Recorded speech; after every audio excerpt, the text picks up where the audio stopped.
राम राम जी, सारायण है। मैं आपका साथी आर के। बात करेंगे ग्रुप डी भर्ती के बारे में। एक कोर्ट केस हुआ था, ईएसपी से संबंधित स्पेशल रहेगा ये। तो कोर्ट केस हुआ और केस किस लिए किया गया इसके बारे में भी बात करेंगे। सबसे बड़ा मुद्दा तो है सैलरी का। ठीक है, सबसे बड़ा मुद्दा किसका है? सैलरी का, कि सैलरी क्यों नहीं दी जा रही। साथ में बात करेंगे ईएसपी के कैंडिडेट हैं और जो है 697 की लिस्ट में नाम आया था इनका। ठीक है, किस में गए थे ये? ईएसएम में चले गए थे, लेकिन कैटेगरी क्या है इनकी? ईएसपी है। तो मामला है कि एक तो ईएसपी कैटेगरी ठीक की जाए हमारी, और साथ में जो है जो सैलरी है हमारी वो सैलरी दी जाए। तो 497 वाली लिस्ट में से ही कैंडिडेट ने 4 केस लगा रखे हैं। कितने केस लगा रखे हैं? 4 केस लगा रखे हैं। उनमें से एक का फैसला आया है, 3 केस अभी भी चले हुए हैं। ठीक है, नेक्स्ट डेट मिली हुई है, कुछ की मई की मिली हुई है, कि अप्रैल की मिली हुई है। तो इसके बारे में बात कर लेते हैं। जो केस लगाया गया था ये आप देख सकते हो, Amit Kumar, state of Haryana and others. तो honourable mister justice Jagmohan Bansal के पास द पेटिशनर थ्रो इंस्टेंट, इन्होंने सारी जानकारी दे रखी है यहाँ पे भाई। एडवर्टाइजमेंट नंबर है जो 1/2023 रहेगी। ठीक है, 30/5/2023 participated in selection process and came to the selection as group D employee. He belong to BCB category under ESP. ठीक है, BCB है और ESP में है। ठीक है, he was issued appointment letter on 1/4/2024 को अपॉइंटमेंट लेटर मिला उसको। और क्या दिखाया गया है उसका, मैं आपको दिखा देता हूँ।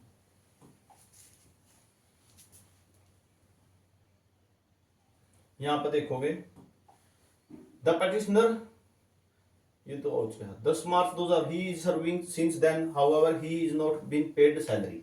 तो 1/4 ही ज्वाइन सर्विस, 10 मार्च को उसकी ज्वाइनिंग होगी। तो पे जो सैलरी है वो पेड नहीं हुई है। ठीक है, of inadvertent error on the part of respondent while noting his category mister Saurabh Dalal counsel for the petitioner. जो बीसीबी ईएसपी है उसकी कैटेगरी किसमें दिखा दी गई थी? बीसीबी ईएसएम में दिखा रखी थी। तो अब जो ऑर्डर क्या निकला, जो फाइनल ऑर्डर निकाला गया, तो यहाँ पे आप देखोगे केस नंबर भी आपको देखने को मिल जाएगा यहीं पे।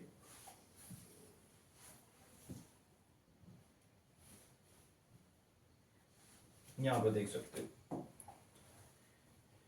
in presence of court assured the court that the salary of the petitioner would be released within 4 week, यानी 4 सप्ताह 28 दिन के अंदर जो है सैलरी देने के लिए आदेश करे गए।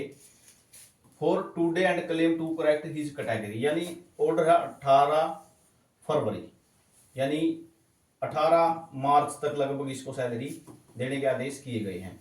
In the wake of the statement of learn state council the present petitioner stands dispose of that the needful of done within a period of 2 months from today। तो एक तो सैलरी वाला मैटर है, would be released within 4 week। तो salary तो 4 week के अंदर अंदर जो है देने का काम करना है। साथ में जो समस्याएं आई हुई हैं, यानी ईएसपी से संबंधित वेरिफिकेशन है, चाहे आपका जो है कैटेगरी चेंज का मुद्दा है, तो वो 2 मंथ में करने के आदेश दिए। साथ में 497 कैंडिडेट की लिस्ट जो है इसी कारण से बनी हुई है। कट ऑफ से कम वाले भी हैं, कुछ कट ऑफ से ज्यादा वाले भी हैं। कुछ का रिजल्ट जो रिवाइज होके आ भी गया था, सेकंड लिस्ट में आ गए थे, कुछ थर्ड लिस्ट में आ गए थे। लेकिन सबसे ज्यादा बुरी तो उनके साथ बनी हुई है जो कट ऑफ से ज्यादा नंबर है उनके। ठीक है, कट ऑफ से ज्यादा नंबर है लेकिन उनका फिर भी सेकंड लिस्ट में नाम नहीं आया हुआ। ठीक है, कैटेगरी गलत की वो एचएसएससी ने की। ठीक है, गलती एचएसएससी के भुगत बच्चे रहे हैं। और सबसे बड़ी समस्या सैलरी नहीं मिल रही। ठीक है, सैलरी नहीं मिल रही, सबसे बड़ी समस्या ये है। अब एक बात बताओ आपको, सिंपल सा क्वेश्चन है। अगर कोई बच्चा ईएसपी कैटेगरी से नहीं है, ठीक है, ईएसपी का है नहीं, मान के चलो इसकी ग्रेडेशन फर्जी पा गई। ठीक है, 10 महीने 12 महीने हो गए उनको काम करते हुए। ठीक है, अभी मार्च में 12 ही हो जाएंगे। तो अब वो फर्जी है, जो क्या उसकी सैलरी नहीं देंगे? सैलरी तो उसकी फिर भी देनी पड़ेगी। अगर वो फर्जी है, चलो नौकरी से आप निकाल दोगे तो सैलरी तो फिर भी देनी पड़ेगी। सैलरी रोकने का कौन सा सिस्टम है? अगर वो फर्जी है तो सैलरी तो तब भी देनी पड़ेगी। आपने ज्वाइन कराया है, उसने खुद आगे तक किसी तो ज्वाइन नहीं किया, तो सैलरी तो फिर भी देनी पड़ेगी। तो सैलरी रोकना गलत है। ठीक है, कम से कम ये सैलरी तो दे दें। अगर 10 या 12 महीने बाद यानी 1 साल के बाद अगर आप उसको निकाल भी दोगे तो सैलरी तो देनी पड़ेगी। अगर कोर्ट में जाएगा बच्चा, ठीक है, अगर नहीं दोगे कोर्ट में जाएगा, कोर्ट गएगा सैलरी दो। क्यों? क्योंकि सैलरी तो रखी ही नहीं जा सकती, ठीक है। एक नियम है कि मजदूर की मजदूरी नहीं रखी जा सकती, तो वही काम है, सैलरी नहीं रख सकते, सैलरी तो फिर भी देनी पड़ेगी। तो अभी ये 10-10 महीने के रोके हुए हैं, ये तो गलत है ना। चलो जो वैलिड है उनकी आ गई है, बहुत अच्छी बात है, लेकिन इनकी भी सैलरी रोकना गलत है। चलो वेरिफिकेशन चल रही है, वो चलती रहे, लेकिन कम से कम सैलरी तो टाइम पे होनी चाहिए। तो कोर्ट ने भी यही फैसला दिया है कि सैलरी देखो 28 दिन में देनी है, ठीक है। और आपकी जो प्रोसेस है, let the needful be done with in a period of 2 month, वो 2 महीने में पूरा कर लो आप। सैलरी के लिए इसमें भी 1 हफ्ता ही बोला है, तो सॉरी 4 हफ्ते ही बोले हैं। तो ये जानकारी आपके लिए रहेगी। 697 वालों के लिए स्पेशल केस है, ठीक है।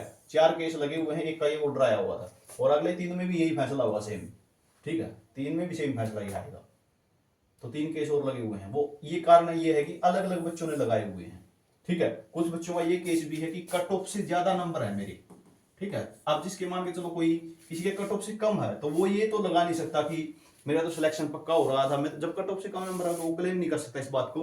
लेकिन कट ऑफ से ज्यादा नंबर वाले भी बच्चे हैं, लगभग 65 से 70 कैंडिडेट ऐसे बताए जा रहे हैं जो कट ऑफ से ज्यादा नंबर होंगे, लेकिन उनका सेकंड लिस्ट और थर्ड लिस्ट में नाम ही नहीं आया हुआ है।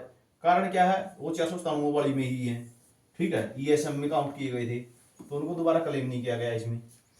तो ये जानकारी आपके लिए रहेगी। और 2018 वाली भर्ती से संबंधित जल्दी ही वीडियो डाल दी जाएगी, उसकी अपडेट भी आ चुकी है। वीडियो आपने देखा इसके लिए बहुत बहुत धन्यवाद।